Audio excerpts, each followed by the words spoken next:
Manipur buffer zone kauba mafam amata leite haina Manipur police na phongdokre Manipur gi sing amasung tamga lonaba district masel gi marakta kanaguma khara na buffer zone lai haina phongdorakliba wafam ase Manipur police na leite haina phongdokre tha se gi kundagi hauduna ukrul da pangthokadoriba Sri Lily festival asibu mitei sina saru yadana batongan tongan ba kuki gi look amadi miyoi kayana social media da ki han khangan bagi thabak lepa leitena chatharagli Manipur police ki official microblogging site ek ta thadropa warol amada Manipur gi district khara da kanaguma khara na buffer zone thonjinduna cherol kaya thorakpa thengnare asigumba buffer zone ase Manipur gi district amaga marakta amata leite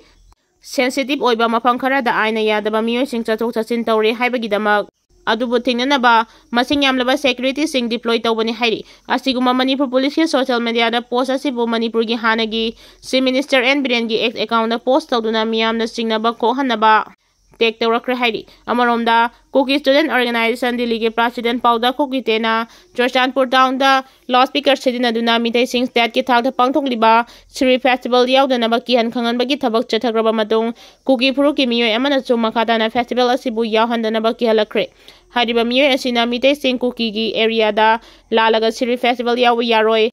kariguma mitei sing lam henduna Kuki gi area fauduna chatpada Kuki phuru ki miyoi sing na hat kadabani haiba ki han khangan bagi thabak makhata na chatharagba lepri hairi amaromdana Manipur police na Pauda Kuki tegi mathakta FIR lakhotpagi mayokta yaningde haina village volunteer coordinating committee BBCC na thadorpa chirol man hairi chirol aduna makhata na hai Manipur da thokliba hingsa asida insinbagi thabak oina chathare hairiba Chief Minister Biren Meitei Lipun gi Chief Pramod Aramai Tengol gi korongan ba amadi lupasegi PR Robin Mangangi mathakta di legal gi oiba thabak amata laukhate chathariba irang asida guitena phongdokibadi mitei na buffer zone la chinduna Sri Lily festival yaw yaroi haina pendaba wafam oina phongdokibani hairi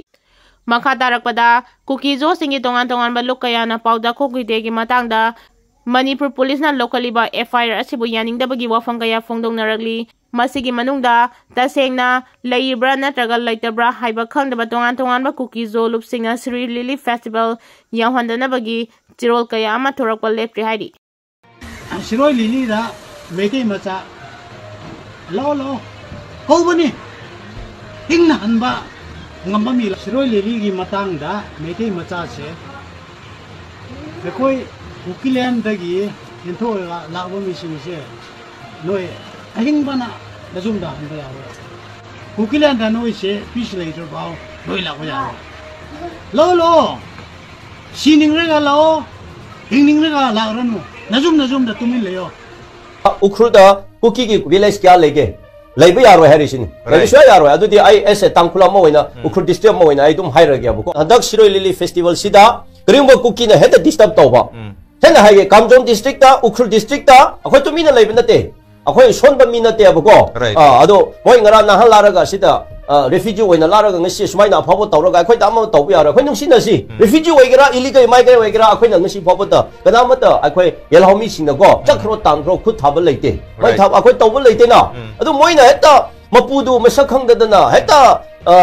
adu tawdana adu tawna ngamba pot dum tawradi adu de akhoi da de adu yaro heba aduna tawba ngamlade ai de hairi sini tawba ngamlade tawro go kari thopra dum yengse ba moi no bible khana laraga dang khana the tawram ba yai no hengalaga ukhruda Kuki gi village kya lege leiba yaro hairi sini leiba swa yaro adu de ai ese tangkhula mo oina ukhru district mo oina ai dum haira gya ba Manipur gi irangbu national media singna mitei na Kuki sing da otpadawna lana lauraga pau phongboda CPI gi guideline gi matungina naina ki de haina MPB mol phongdokre Manipur da thokliba irang ase majority oiriba mitei na Kuki sing da yengthiduna otpadawna lana lauraga national media singna bike laina pau phongki adubu thawang sida leba sida leiriba Press Council of India CPI gi leiriba guideline da yumpham oiduna naina de haina Inner Manipur parliamentary constituency gi Congress MP Dr. Angomcha Bimol akoijamna phongdokre Wafamasi Manipur University Research Club amasong Manipur University Student Union na mapal Imphal ga khujamna duna ngarang mahikol asigi Senate Hall the National Media and Manipur Mayhem the fourth state as a site of information war haina mingthon bal lairi gaman naina bada saru yara duna MP na phongdokibani Jawaharlal Nehru University Delhi Center of the Study of Civil System CSSS ki principal investigator so oidiba MP na ꯊꯧꯔꯝ ꯑꯁꯤꯗ ꯁꯔꯨꯛ ꯌꯥꯗꯨꯅ ꯃꯈꯥ ꯇꯥꯅ ꯍꯥꯏ ꯀꯨꯝꯖꯥ 1983 ꯗꯒꯤ ꯃꯅꯤꯄꯨꯔꯗ ꯐꯣꯡꯕ English addition पाउचेदा कलम कया इदुना लाकी मसीदा नतना नुंगथिलदा फोंगबा पाउचेदा सु इकी अदुगा आइने इबा आर्टिकल सिंगदा यामना कनबा वाहे वाता सिजिनबसु अदुम यावबदगी आइंगोंदा हाइबिरकपसु यावकी इंग्लिशदा इरमबगी लाइबक फावबनी मणिपुरदा इरमलबदी वाथोक लागलमसु याय हाइरकपसु यावकी अदुगा जर्नलिज्मगा समनरकपना सही निम्फुरोम सुरे मतमदुदा आइनसु इसु कयादा नैनदुना आर्टिकल चिंग इखिबनी मणिपुर खक्तगी नतना द हिंदू अमदी द टाइम्स ऑफ इंडिया दसु अयाम इरमकी मतमदुदा फोंदोकलंकिबा वाफम चिंग चादा तरा खक्तमा हाइरमबदु हौजिकि चादा कुंथ्रा यौरे हाइरिबा तांकागाची कुमजा लिसिंग अमगा तरा तरेतगिन हाइरि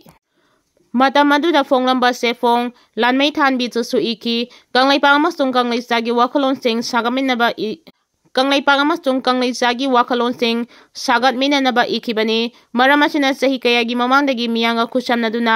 लाक्रबनी अदुबु हौजिकी ओइना येंगबदा थोकलिबा इरांग असिगी मतांगना नेशनल मीडियादा फोंगलकपा पाउसिंगदा यामना बाइस ओइबा थेंगनै अहानबदा मितैना कुकी युम्मै थाबिरे हाइना मेजॉरिटी मितैबु यामना फत्तना ओइना लाना उहंदुना इरकलबा मतुंग मैतै अहुम छिरे हाइना समजिनबा पाउ इरकपसु थेंगनकी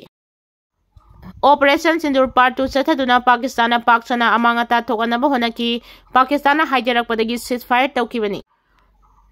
इंडियाना ऑपरेशन सिंदूर पार्ट 2 चथदुना पाकिस्तान दा पाकसना अमांगता थोकनबा होनकी अदुबु पाकिस्तान इंडिया दा खोंग पाइदुना हाइजरकपदगी सीजफायर तौकिदबनी हाइना रिपोर्ट अमना फोंदोरगली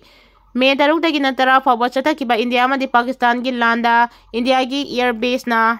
इंडिया की एयरफोर्स ना पाकिस्तान की मरुओइबा एयरबेस 13 रोम मपुंग फाना थुगाइखिबदगी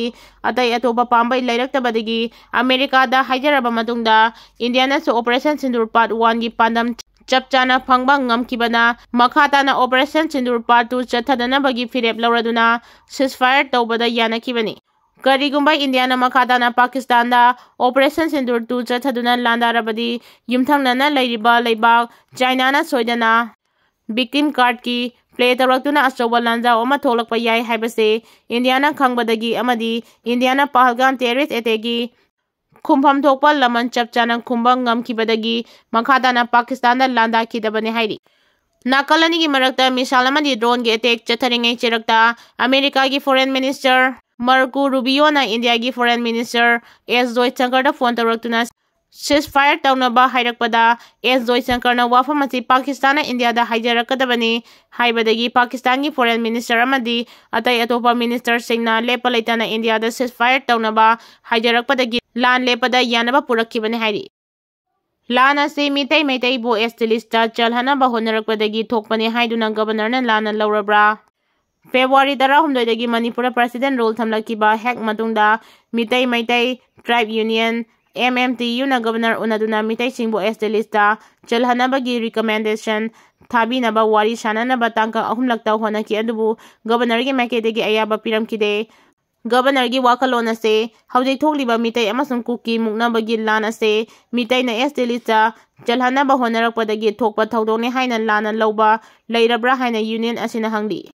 wafamasi MMTU gi organization secretary Takhellambam परिजाना थोरकबा चिरोल अमना हाइरिबनी